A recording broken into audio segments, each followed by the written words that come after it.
Oh, happy day for all of us because we know by now Justin Baldoni's claims have been dismissed. Everybody, really, in the world, except Blake Lively fans and stands, they are coping. They are coping hard. And the reasons they're coming up with to cope is just quite amazing. You guys remember Sigrid got on, she apparently worked with the Epstein victims.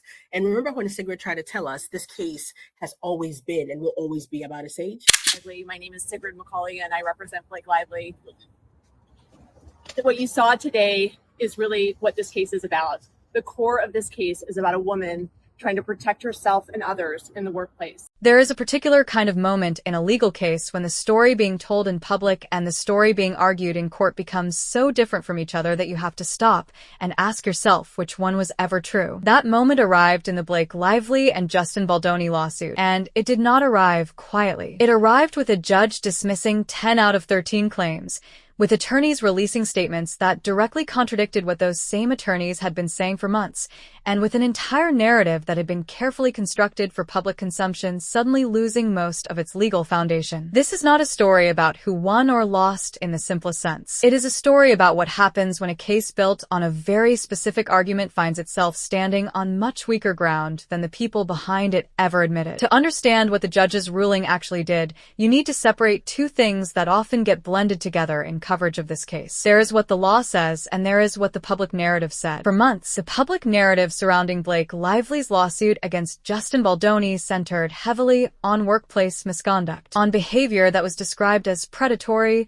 violating, and deeply harmful. The language used by Lively's legal team was consistent and pointed. This was a case about a woman standing up for herself in the workplace. It was about safety. It was about the kind of environment women are forced to endure when men in positions of power treat professional spaces as personal playgrounds. That framing had weight. It was emotionally resonant. It connected to real conversations that matter to a lot of people. And it was, by any measure, effective at shaping how the public perceived Justin Baldoni. The problem is that what works in the court of public opinion and what survives in an actual courtroom are not always the same thing. And what Judge Lyman ultimately ruled is that the majority of those serious workplace misconduct claims could not move forward as a matter of law. Not because the behavior described was acceptable. The judge did not say that, but because the legal framework that most of those claims depended on applies specifically to employees, and Blake Lively was not an employee. She was an independent contractor. More specifically, it was Blake Incorporated, her own production entity, that was party to the contract on this project. That distinction is not a minor technicality. It is a foundational legal category that determines which protections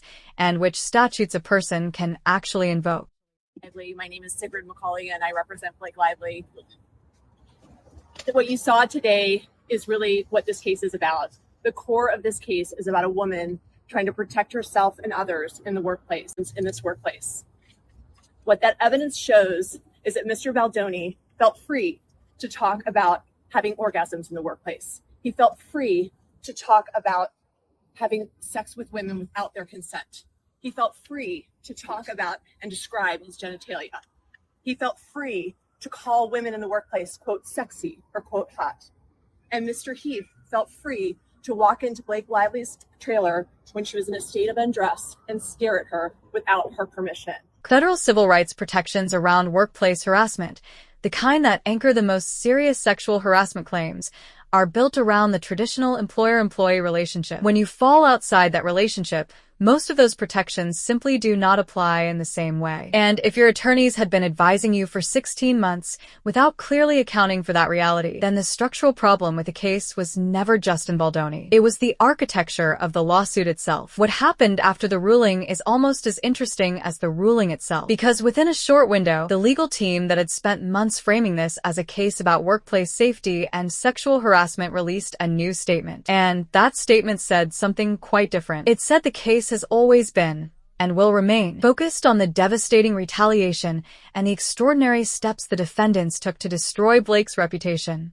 Read that carefully. The case has always been about retaliation, not about the harassment, not about the behavior on set, about what came after, specifically the alleged smear campaign that Baldoni and his team allegedly launched in response to Lively's complaints. Now, those two things, harassment and retaliation, are legally related, but they are not the same argument. And what is striking here is that the public-facing narrative had spent considerable energy convincing people that the core of this case was about how Justin Baldoni conducted himself on set and how that conduct made Blake Lively feel. Her attorney, speaking outside the courtroom during an earlier stage of proceedings, described specific behaviors in vivid detail. There are mountains of evidence that prove Blake Lively's claim, and that's what we saw today in this courtroom. We saw that evidence come to fruition and be talked about by.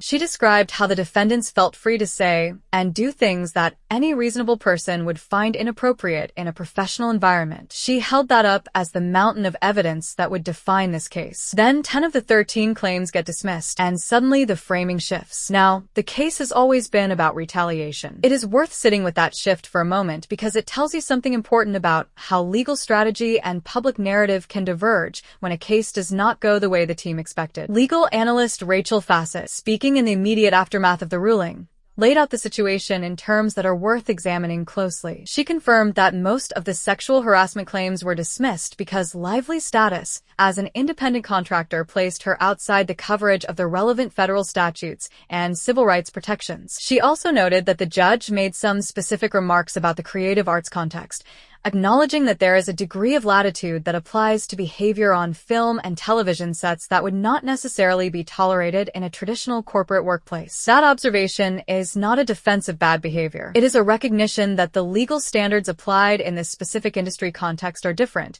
and that those differences matter when you are building a case. What Fassett also clarified is that Lively is not entirely without legal standing going forward. 3 claims survived the ruling. 1 relates to breach of contract. 1 is a retaliation claim. The 3rd is a claim of aiding and abetting retaliation. The key detail here is that while those surviving claims involve conduct connected to Baldoni himself is not named as a defendant to those specific claims. The surviving legal action is directed at the production company and entities associated with the alleged campaign to damage Lively's public image after she raised complaints about set conditions. So the picture that emerges is this. The case that moves toward a potential trial is not about what Justin Baldoni said or did on set. It is about what allegedly happened afterward. It is about whether a coordinated effort was made to preemptively shape the public narrative against Lively before she could speak publicly herself. That is a meaningful and serious allegation. It is also a considerably narrower case than what was being described in press statements for the better part of a year. There is a pattern in high-profile litigation, particularly in cases that carry cultural weight, where the public argument and the legal argument drift apart over time. Sometimes this happens because attorneys are playing to multiple audiences at once. The judge is one audience. The public is another. Potential settlement leverage depends on both. There is nothing inherently wrong with that approach, but it creates a fragility. When the public-facing narrative is significantly larger and more dramatic than what the legal case can actually sustain, a ruling like this one creates an awkward collision. For many months, people following this case were given a very particular picture of who Justin Baldoni was and what Blake Lively had endured. The language used was specific and serious. The implications were clear, and a significant portion of the public formed strong opinions based on that framing. What the judge's ruling did was not exonerate Baldoni. The court did not rule that nothing happened. What it did was remove the legal mechanisms through which those specific claims could be pursued, primarily because of the independent contractor determination. But for the people who had built their understanding of the situation on the public narrative, the difference between a legal technicality and an actual vindication is not always easy to process. That difficulty shows up in how the response to the ruling has been framed by those supporting Lively. Some have argued that the dismissals were procedural and not a reflection of the merits. There is a partial truth in that. The independent contractor determination is a structural issue, not a finding about whether harassment occurred. But here's the problem with leaning too heavily on that explanation. If the case was filed in a jurisdiction or under a framework that was legally unsuitable from the start, and if that fundamental mismatch took 16 months and considerable legal fees to surface as the reason the bulk of the claims failed, then the question of competent legal strategy is fair to raise. You do not get to call a dismissal purely procedural when the structural issues that caused it should have been identified at the outset. The 3 claims that survived are worth understanding on their own terms because they tell a different story than the one that dominated this case in public. The retaliation claim, at its core, asks whether Lively reported concerns about her working conditions and whether the response to those reports was punitive. Specifically, whether the defendants took steps to harm her professionally and reputationally because she spoke up. This is a real and serious category of legal claim. Retaliation cases have merit when you can show a clear sequence. Person raises concern, power responds by causing harm, and that harm is causally connected to the act of raising the concern. The evidence relevant to this claim is different in character from the evidence that would have supported the harassment claims. It focuses less on the behavior that was reported and more on the response to the reporting. It centers on communications, decisions, and actions taken by Baldoni's team in the period after Lively first raised complaints. Attorney Fassett described this as the smear campaign question. Was there a coordinated effort to get ahead of Lively's story by shaping public perception against her before she could tell it herself? That is what the surviving case will need to prove. It is also worth noting that this type of claim, while serious, carries different weight and different potential consequences than the original basket of sexual harassment allegations. It is less emotionally immediate for a jury. It requires a more detailed and technical presentation of evidence. Communications records, strategy documents, the testimonies of people who were involved in whatever public relations activity took place. And notably, the defamation claims did not survive. So Lively cannot argue in court that specific statements made about her were false and damaging. She can argue that the pattern of conduct around those statements was retaliatory, but the specific defamation avenue is closed. Fassett made an observation that a number of legal commentators have echoed since the ruling. She said this looks like the point at which a lot of cases settle. The reasoning is straightforward. Lively's legal position has been substantially reduced.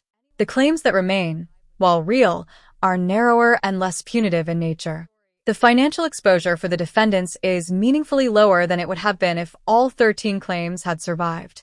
From a purely strategic perspective, both sides now have different math to consider. For Lively, continuing to trial on 3 surviving claims carries its own risks. The retaliation case requires her to be a credible and consistent witness about what she reported, when she reported it, and how she was treated afterward. Her attorneys will need to present the story of the alleged smear campaign in a way that makes sense to a jury without the backdrop of the more dramatic harassment allegations that have been stripped away. Without that backdrop, the emotional texture of the case changes. It becomes harder to tell as a story of a woman standing up to powerful men and being punished for it, which is a compelling narrative, and becomes more narrowly a case about whether certain communications and decisions were motivated by a desire to retaliate. For Baldoni, settling avoids the continued public exposure of a trial. Even with a weakened case against him, a courtroom is an unpredictable environment. Documents get introduced. Witnesses testify. Things come out. The smear campaign allegations, if they are developed fully at trial, could produce the kind of specific, detailed picture of calculated image management that would be damaging regardless of the legal outcome.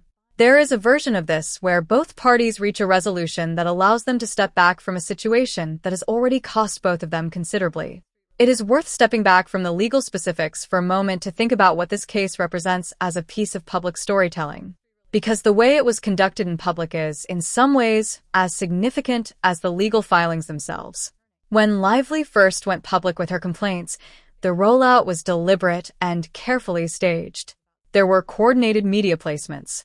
There was a narrative architecture that positioned her as a woman who had been targeted by a systematic effort to silence her.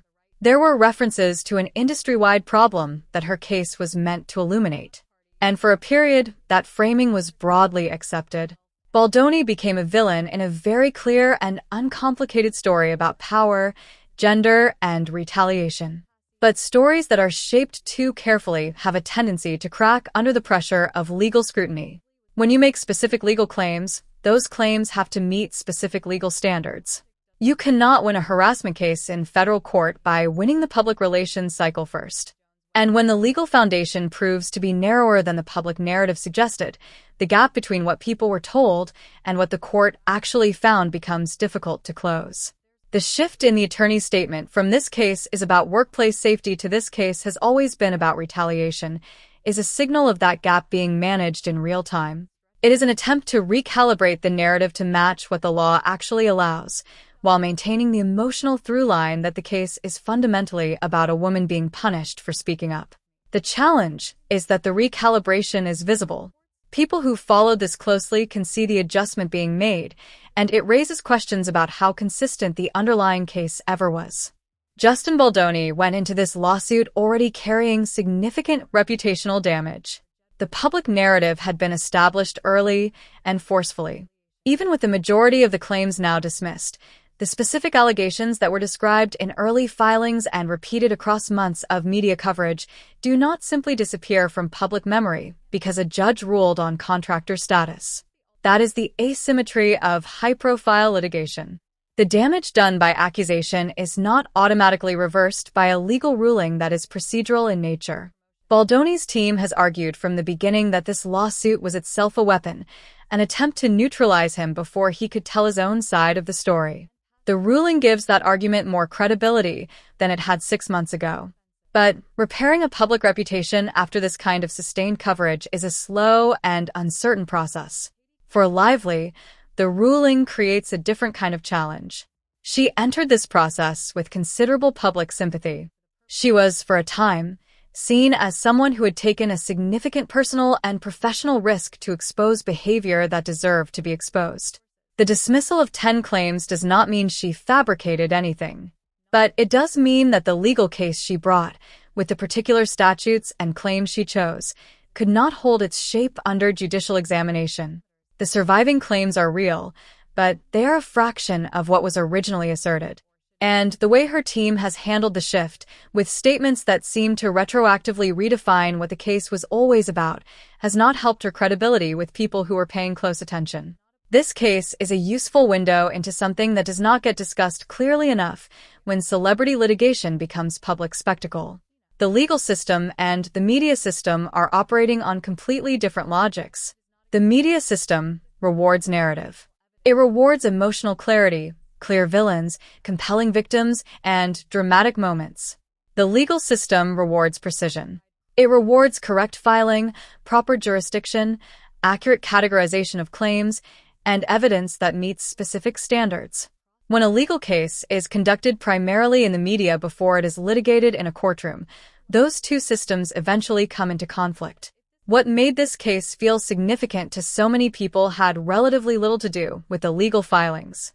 It had to do with the story of a famous woman on a film set, the story of behavior described in terms that felt predatory and violating, the story of a powerful man allegedly using public relations machinery to protect himself at her expense. Those are real elements of a real situation. But the law processes those elements through a very specific filter. Who are you legally? What statute applies? What is your employment status? What jurisdiction are we in? What evidence meets the standard of proof required for this particular claim? When the filter did its work here, most of the story that the public had been following did not survive it. Not because the story was false, but because the legal instruments chosen to pursue it were not suited to the legal reality of Lively's situation. That is a distinction that matters, and it deserves to be understood clearly rather than explained away as a technicality. What we are left with is a case that has shed most of its original shape. 3 claims survive. They are genuine claims with real legal substance. They may well go to trial, or they may settle before that happens. Either way, the legal contest that reaches a conclusion will bear little resemblance to the one that was announced to the world in the fall of last year. The larger lesson here, if there is one worth drawing, is about the cost of overpromising in litigation. Legal cases are instruments of a very specific kind. They can do certain things and they cannot do others. When they are used to carry the weight of a narrative that is larger than what they can legally support, the gap becomes visible when the case reaches the courtroom. And the visibility of that gap affects not just the outcome, but the credibility of everyone who built their case on the broader narrative. Both of these people, whatever happened between them on or off that set, are going to carry the marks of this public fight for a long time. The questions that genuinely matter about how workplaces protect people who raise concerns about misconduct, whether you are an employee or a contractor, whether you are famous or unknown, those questions are real and they deserve serious attention. This case, as it unfolded, may have generated more heat than light on those questions. That is worth reflecting on, regardless of which side you found more sympathetic. Whatever happens from here, the story is changed. And how it changed and why it changed tells you more about how these situations actually work than any of the press statements released by either side ever did. If you found this breakdown useful, consider sharing it with someone who has been following this case and wants to understand what the legal ruling actually means beyond the headlines. Leave a comment with your thoughts on where this goes from here. Subscribe if you want to follow the next stage of this because it is not over yet and the remaining claims still have a story to tell.